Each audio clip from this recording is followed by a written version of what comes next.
আসসালামু আলাইকুম সবাইকে। আমি জাদু তাবাসসুম। আজকে আমরা চলে আসলাম অনুধাবনমূলক প্রশ্নের সমাধান নিয়ে। আজকে আমরা ষষ্ঠ অধ্যায় অনুধাবনমূলক প্রশ্নগুলো সমাধান করব। তো চলো ক্লাসটা শুরু করি। প্রথম প্রশ্ন দেখো কি বলেছে, মানব হৃৎপিণ্ডে অক্সিজেনযুক্ত এবং অক্সিজেনবিহীন রক্তের মিশ্রণ ঘটে না কেন?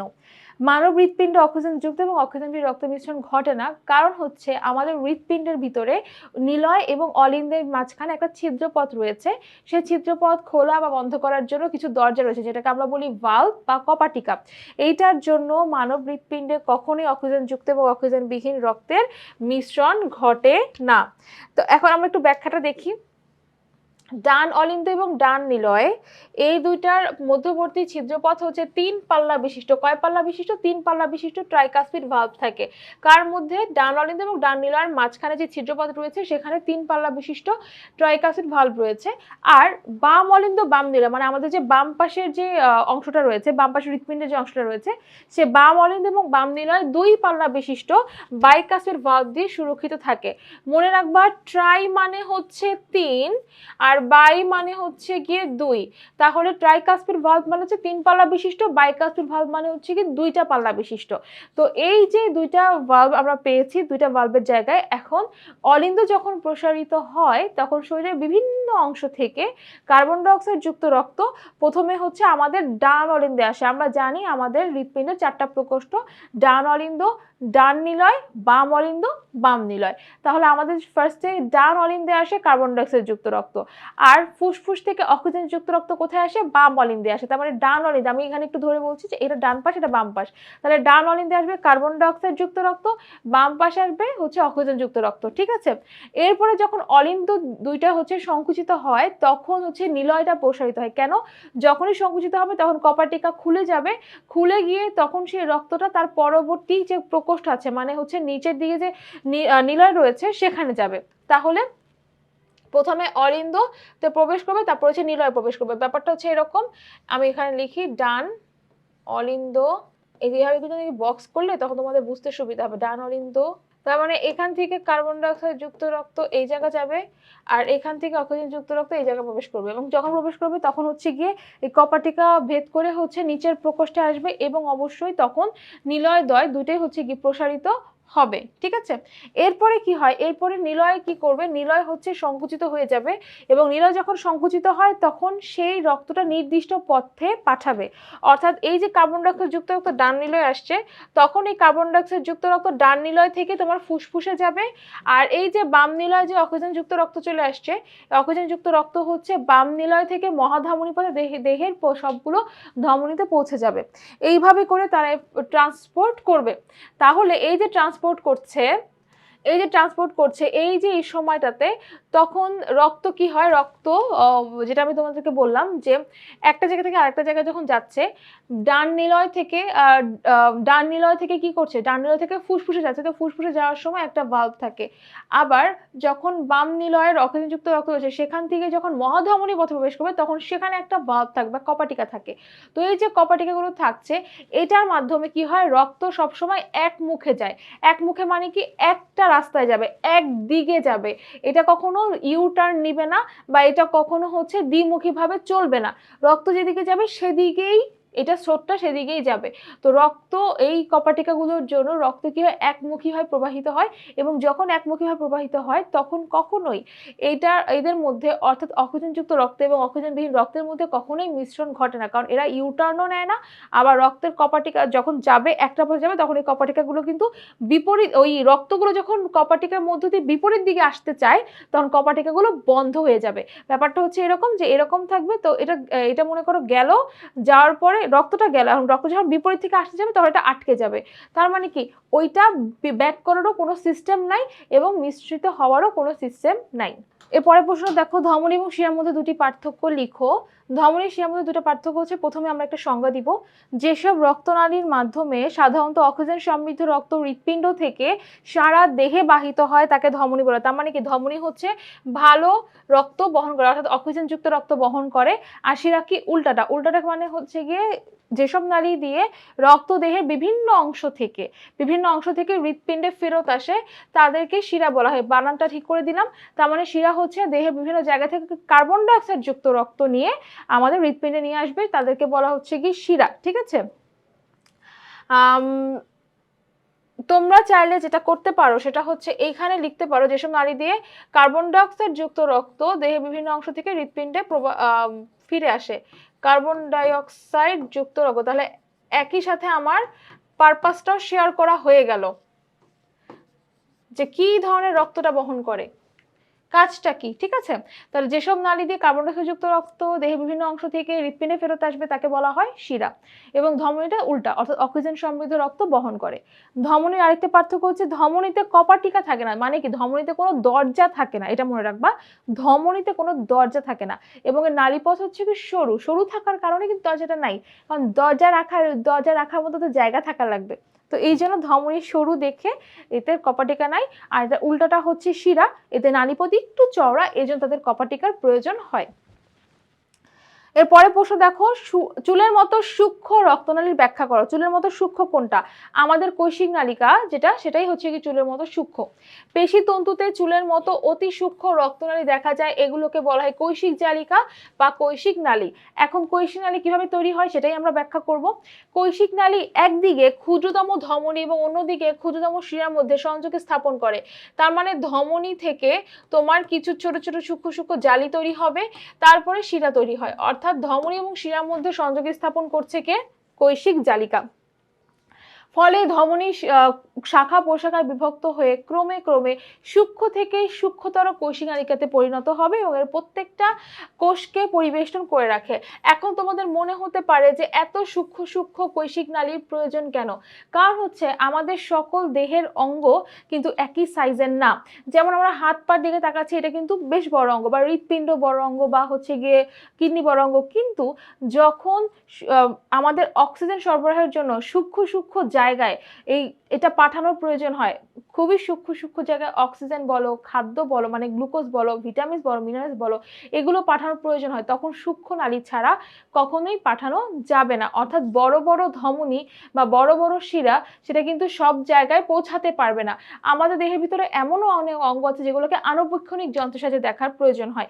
তো খুবই ক্ষুদ্র ক্ষুদ্র সূক্ষ্ম সূক্ষ্ম জায়গায় এই কৈশিক নালিকাগুলো পৌঁছায়, গিয়ে হচ্ছে ওই জায়গাতে প্রয়োজন অনুযায়ী তোমার অক্সিজেন, তারপরে হচ্ছে গিয়ে তোমার খাদ্য, হরমোন, এনজাইম, তারপর হচ্ছে ভিটামিন সবকিছু বহন করে নিয়ে যায় এবং সেখান থেকে কার্বন ডাইঅক্সাইডটা সংগ্রহ করে সে আবার শিরাতে আসে, শিরা থেকে আবার সেটা হৃৎপিণ্ডে আসে। তার মানে কি ধমনীটা যাচ্ছে, ধমনীটা থেকে ক্রমান্বয়ে সূক্ষ্ম সূক্ষ্ম জালিকার মতো গঠন তৈরি করবে, যেটাকে কৈশিক জালিকা বলবে। এরপরে এই কৈশিক জালিকাটা কি করবে? কৈশিক জালিকার মধ্য দিয়ে খুব সূক্ষ্ম সূক্ষ্ম জায়গায়, যেমন অ্যালভিউলাস, অ্যালভিউলাসটা হচ্ছে ফুসফুসের আণুবীক্ষণিক গঠন, বা নেফ্রন কিডনির আণুবীক্ষণিক গঠন, ঠিক আছে, বা হচ্ছে আমি যদি বলি স্নায়ুতন্ত্র, বা এই সকল জায়গায় কি থাকে? কৈশিক জালিকার প্রয়োজন হয়। তখন কি হয়? এই যে ধমনী থেকে যে কৈশিক জালিকা তৈরি হচ্ছে, আমরা জানি ধমনী অক্সিজেনযুক্ত রক্ত বহন করে, তার মানে এই কৈশিক জালিকার মধ্য দিয়ে অক্সিজেনযুক্ত রক্তটাই ওই সূক্ষ্ম অঙ্গে বা ওই সূক্ষ্ম জায়গায় গিয়ে পৌঁছাবে।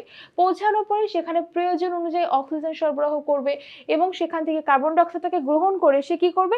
সে এই যে শিরার সাথে মিলিত হবে, অর্থাৎ শিরাতে সে কার্বন ডাইঅক্সাইডটাকে পৌঁছে দিবে এবং এরপরে এই শিরাটা পরবর্তীতে কোথায় যাবে?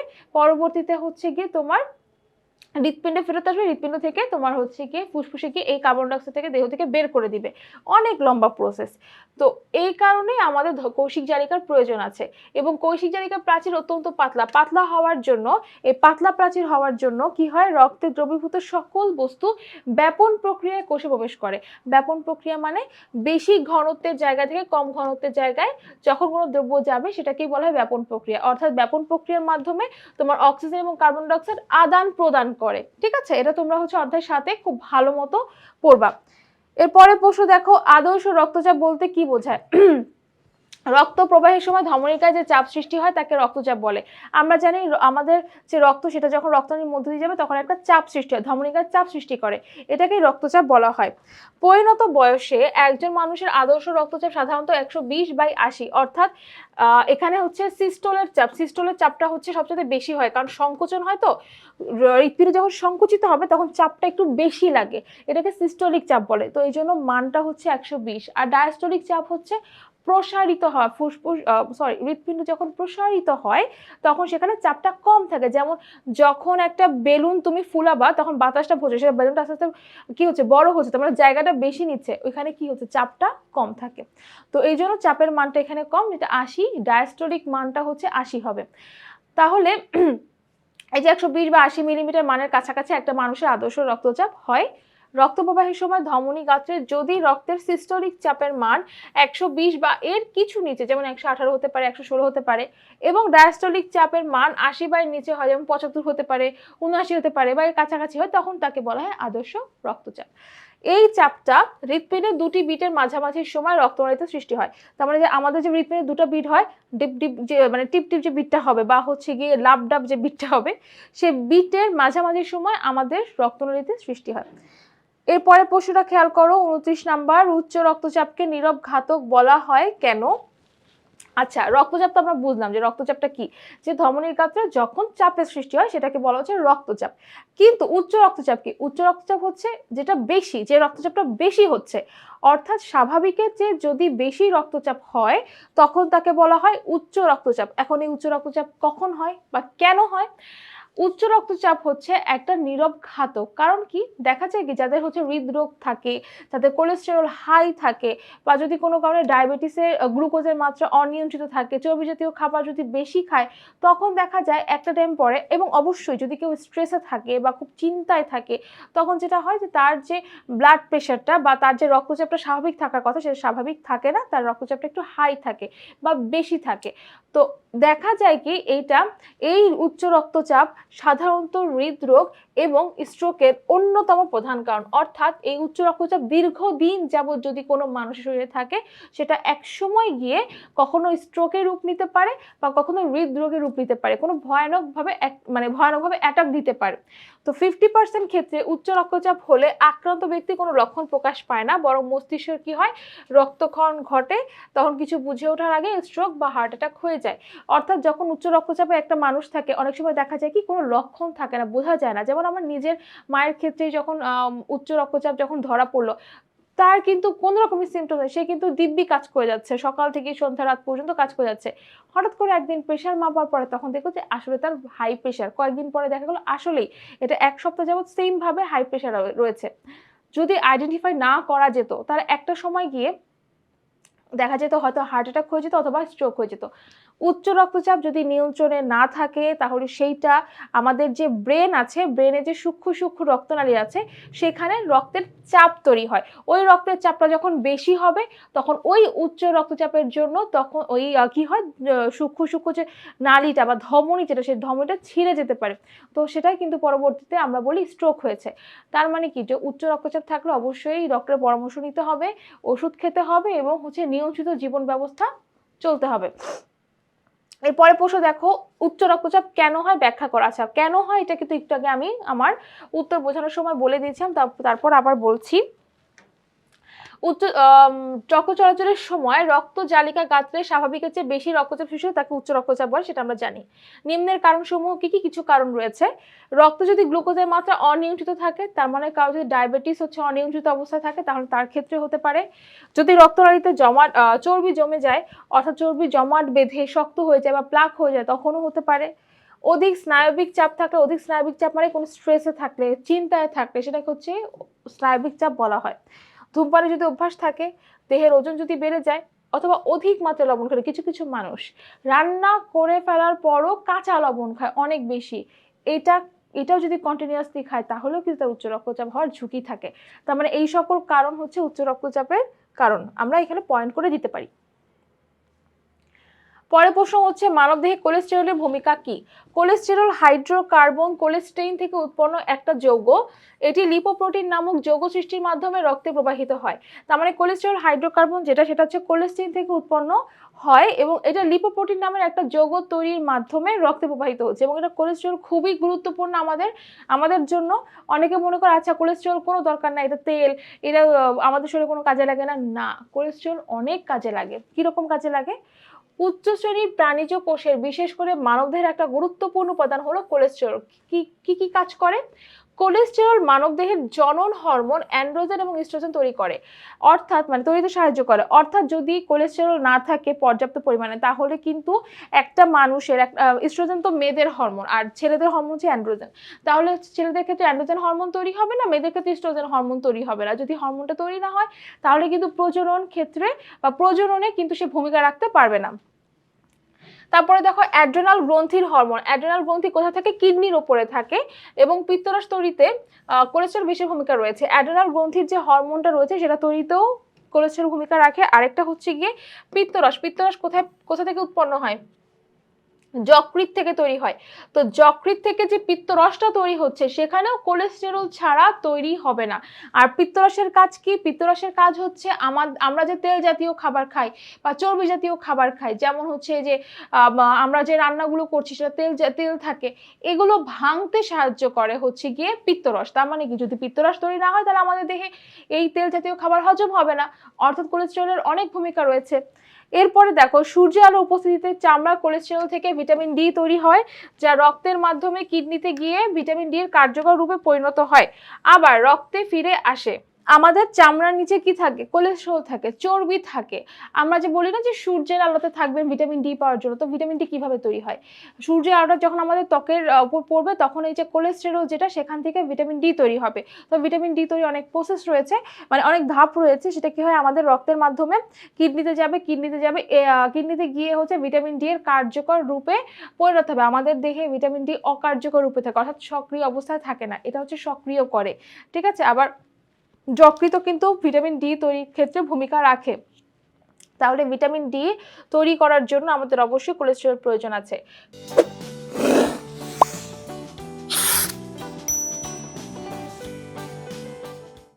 এরপরে দেখো, কোলেস্টেরল মাত্রা দেহের চর্বিত দ্রবণীয় ভিটামিনকে এডিই এগুলো বিপাকে সহায়তা করে। তাছাড়া স্নায়ু কোষের কার্যকারিতার জন্য কোলেস্টেরল প্রয়োজন আছে। দেহের রোগ প্রতিরোধ ব্যবস্থার সাথে কোলেস্টেরল ঘনিষ্ঠভাবে জড়িত। তার মানে এই যে আমরা যে বিভিন্ন ভিটামিন খাই, এডিই এগুলোকে বলা হয় চর্বিত দ্রবণীয় ভিটামিন। এগুলো তখনই দ্রবীভূত হবে যখন আমরা কোলেস্টেরল জাতীয় খাবার খাবো। অর্থাৎ এই যে আমরা বান্নায় তেল ইউজ করি, যেমন শাক রান্নায় তেল ব্যবহার করতেই হবে, না হলে যেটা হবে, শাকের মধ্যে যে ভিটামিন এ, ই, কে এগুলো কিন্তু আমাদের তেলে দ্রবীভূত হবে না। যদি দ্রবীভূত না হয়, তাহলে কিন্তু আমাদের দেহে শোষিত হবে না। একইভাবে হচ্ছে আমাদের যে স্নায়ুকোষ রয়েছে, তাদের কার্যকারিতার জন্য কোলেস্টেরল প্রয়োজন। শ্বেত রক্তকণিকার রোগ প্রতিরোধ ব্যবস্থা যাতে খুব ভালো মতো করতে পারে, এই কারণেও কোলেস্টেরল ঘনিষ্ঠভাবে জড়িত। তাহলে কোলেস্টেরলের কিন্তু অনেক ভূমিকা রয়েছে। এই প্রশ্নটা চাইলে কিন্তু গতে বা ঘতেও দিয়ে দিতে পারে। যখন দিবে অবশ্যই খুব সুন্দর করে ব্যাখ্যা করবে, চাইলে প্যারা করে বা পয়েন্ট করেও কিন্তু অ্যান্সারটা করতে পারবে। ৩২ নম্বর প্রশ্ন হচ্ছে, এলডিএল এর স্বাস্থ্য ঝুঁকি ব্যাখ্যা করো। এলডিএল মানে কি? এলডিএল মানে হচ্ছে আমরা মেডিকেলের ভাষায় বলি কি, এলডিএল খারাপ কোলেস্টেরল, এইচডিএল ভালো কোলেস্টেরল। এইচডিএল ভালো কোলেস্টেরল মানে এটা বেশি থাকা আমাদের শরীরের জন্য ভালো, আর এলডিএল খারাপ কোলেস্টেরল মানে এলডিএল কম থাকাটা আমাদের শরীরের জন্য ভালো। তাহলে এটা কিভাবে, এটার আসলে কারণটা কি? কোলেস্টেরল লিপোপ্রোটিন নামক যৌগ সৃষ্টির মাধ্যমে রক্তে প্রবাহিত হয়। ৩ প্রকার লিপোপ্রোটিন রয়েছে, এর মধ্যে একটাকে এলডিএল বলা হয়। এলডিএল এটার ফুল ফর্ম হচ্ছে লো ডেনসিটি লিপোপ্রোটিন। ঠিক আছে? লো ডেনসিটি লিপোপ্রোটিন, এটাকে খারাপ কোলেস্টেরল হিসেবে আখ্যায়িত করা হয়। ওকে, এখন রক্তে এলডিএল কোলেস্টেরলের মাত্রা যদি বেশি হয়, এলডিএল কোলেস্টেরলের মাত্রা বেশি হলে কি হবে? এটা আমাদের শরীরে আস্তে আস্তে মানে রক্তনালীর ভিতরে প্লাক তৈরি করবে। কিভাবে? এই যে আমরা যদি একটা রক্তনালীর কথা চিন্তা করি, এটার অন্তঃপ্রাচীরে গাঁতরে কোলেস্টেরল জমা হবে, জমা হয়ে রক্তনালীর যে গহ্বর, সেটা আস্তে আস্তে কি হবে? যে সংকুচিত হয়ে যাবে। কোনো একটা জায়গায় কোনো কিছু জমাট বেঁধে গেলে, ময়লা আটকে গেলে, সেই জায়গাটা রাস্তাটা সংকুচিত হয়ে যায় না? ঠিক একইভাবে রক্তনালীর গহ্বরটা সংকুচিত হয়ে যাবে, এবং হৃৎপিণ্ডের নিজের কি প্রয়োজন হয়? হৃৎপিণ্ডের নিজের রক্তের প্রয়োজন হয়।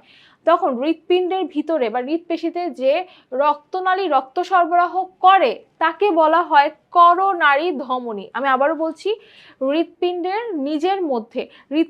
নিজের মধ্যে যখন রক্ত সরবরাহের প্রয়োজন হয়, যে রক্তনালী রক্ত সরবরাহটা করে, তাকে বলা হয় করোনারি ধমনী। তো করোনারি ধমনীর গায়ে যদি চর্বি জমা হয়, তখন ধমনীতে স্বাভাবিকভাবেই রক্ত প্রবাহে বিঘ্ন ঘটবে।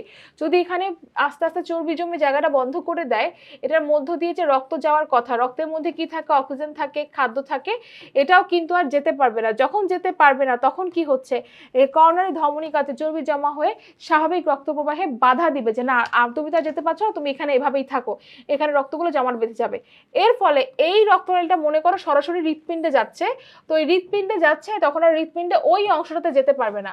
তা আমাদের দেহের প্রত্যেকটা কোষের খাদ্যের প্রয়োজন, প্রত্যেকটা কোষের অক্সিজেনের প্রয়োজন। কেন অক্সিজেনের প্রয়োজন? কারণ আমাদের দেহে এই অক্সিজেনটা কি করে, খাদ্যকে ভেঙে শক্তি উৎপাদন করে। প্রত্যেকটা কোষের শক্তি উৎপাদন করার প্রয়োজন। তাহলে যদি শক্তি উৎপাদন করতে না পারে, সেই কোষটা কিন্তু মারা যাবে। তাহলে যদি এটা পর্যাপ্ত পরিমাণে অক্সিজেন না পায়, তাহলে কি হবে, এই জায়গার কোষটা মারা যাবে। চিন্তা করো যে একটা হৃৎপিণ্ড আমাদের পুরো বডির ব্লাড সার্কুলেশন করে, পুরো বডির রক্ত প্রবাহ সচল রাখে, যদি একটা অংশে কাজ না করে, কোনো একটা অংশে যদি কোষ শক্তি উৎপাদন করতে না পারে, তাহলে কি আমাদের হার্ট ভালো থাকবে? থাকবে না।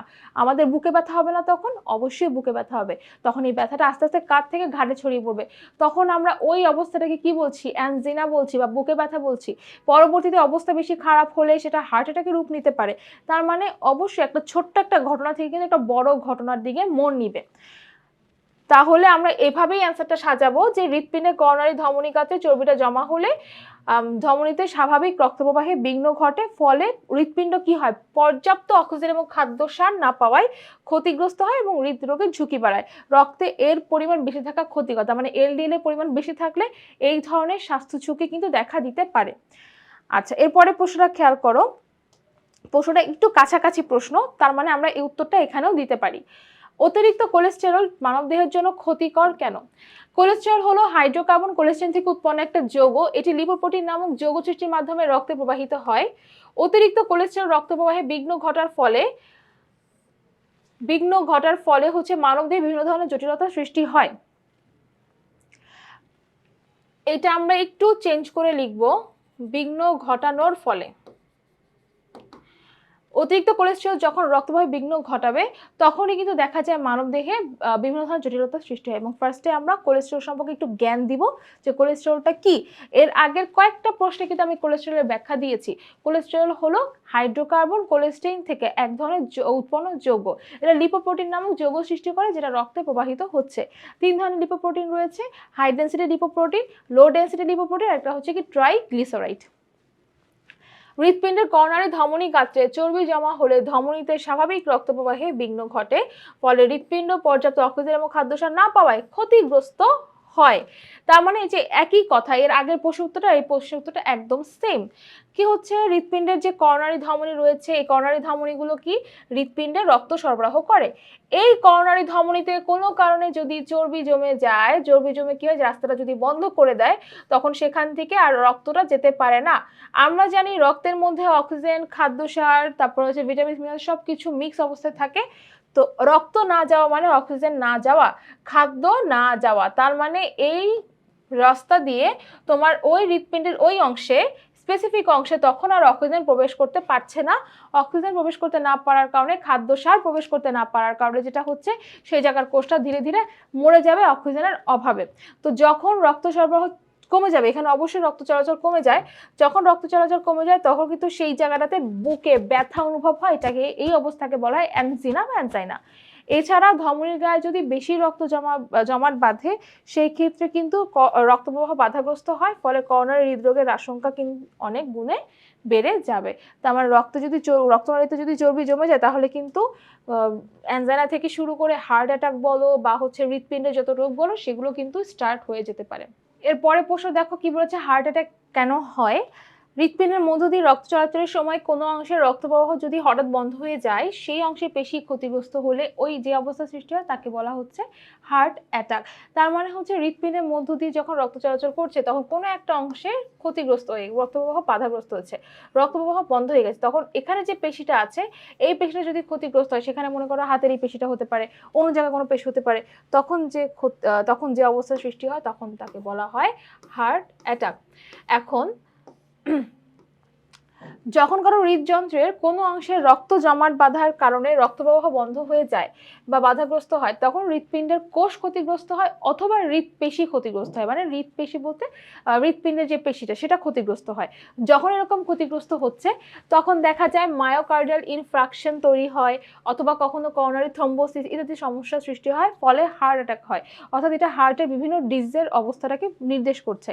এছাড়া যদি রক্তে গ্লুকোজের মাত্রা অনিয়ন্ত্রিত থাকে, অধিক তেলযুক্ত খাবার যদি খাওয়া হয়, অলস জীবনযাপন করা হয়, শারীরিক পরিশ্রম যদি না থাকে, হতাশা দুশ্চিন্তাগ্রস্ত বা বিমর্ষ থাকে, তখনও কিন্তু একটা মানুষের এই হার্ট অ্যাটাকের ঝুঁকি কিন্তু থেকেই যায়। তার মানে কি, মূল কথা হচ্ছে যদি কোনো কারণে হৃৎপিণ্ডের কোনো নালীতে রক্ত চলাচল বাধাগ্রস্ত হয়, রক্ত চলাচল বন্ধ হয়ে যায়, রক্ত জমাট বেঁধে, তখন কিন্তু ওই জায়গার রক্তপ্রবাহ কি হয়, বন্ধ হয়ে যায় বা বাধাগ্রস্ত হচ্ছে, হৃৎপিণ্ডের ওই কোষটা ক্ষতিগ্রস্ত হচ্ছে এবং হৃৎপেশি দেখা যায় হৃৎপেশি ক্ষতিগ্রস্ত, ওই জায়গাটার কোষটা মারাই গেল, তখন কিন্তু গিয়ে হার্ট অ্যাটাকটা হয়ে যায়। এরপরে প্রশ্ন হলো, বাতজ্বর হলে হৃৎপিণ্ডে কি সমস্যা দেখা দেয় ব্যাখ্যা করো। স্ট্রেপ্টোকক্কাস অণুজীবের সংক্রমণ বাতজ্বর হওয়ার অন্যতম কারণ।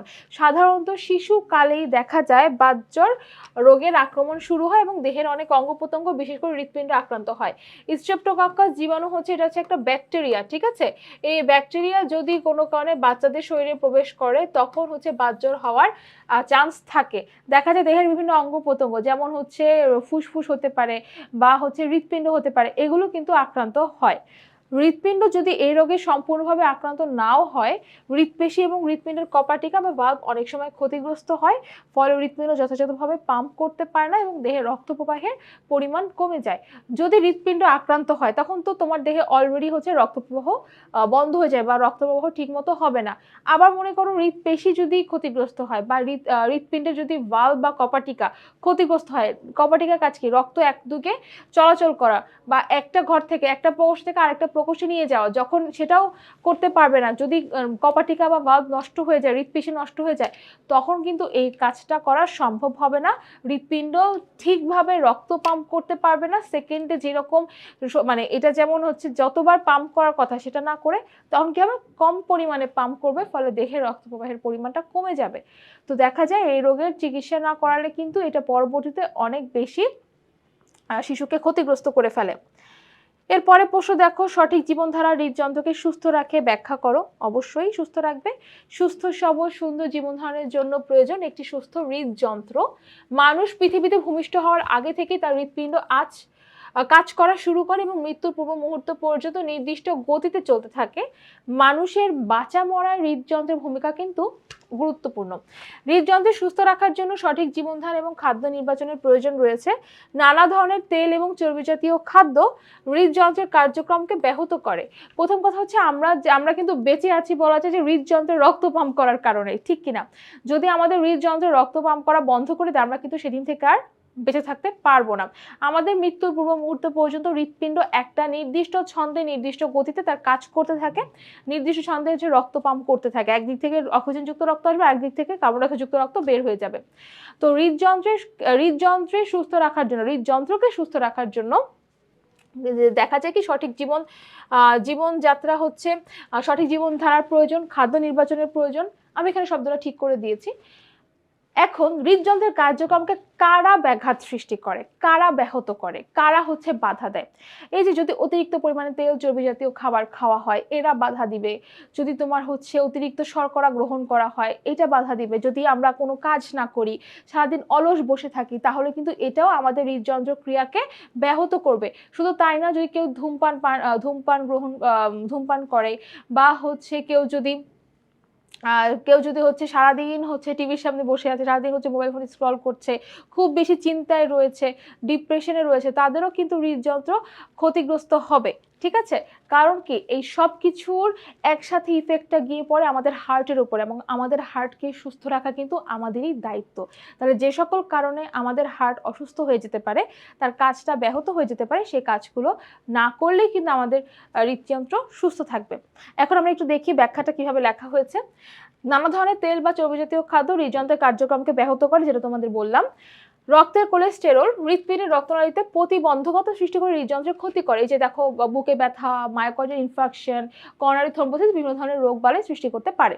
তাই মেদ সৃষ্টিকারী খাদ্য যেমন তেল, চর্বি, অতিরিক্ত শর্করা পরিহার করতে হবে এবং সুষম খাদ্য গ্রহণ করতে হবে। ঠিক আছে? আচ্ছা, এখানে লাইনটাকে আমরা একটু ঠিকভাবে লিখবো। কিভাবে লিখবো? মেদ সৃষ্টিকারী খাদ্য যেমন তেল, চর্বি, অতিরিক্ত শর্করা পরিহার করা এবং সুষম খাদ্য গ্রহণ করা উচিত। তোমাদের বইতে এভাবেই খুব সুন্দর করে গুছিয়ে লেখা আছে, আমি একটু চেঞ্জ করে দিলাম। সঠিক খাদ্য নির্বাচনের মাধ্যমে হৃৎপিণ্ড সুস্থ রাখা যায়। এছাড়াও প্রতিদিন পরিমিত ব্যায়াম এবং হাঁটাচলা করতে হবে। তাতে কি হবে? আমাদের হার্ট সুস্থ থাকবে, আমাদের হার্ট ঠিকভাবে পাম্প করতে পারবে।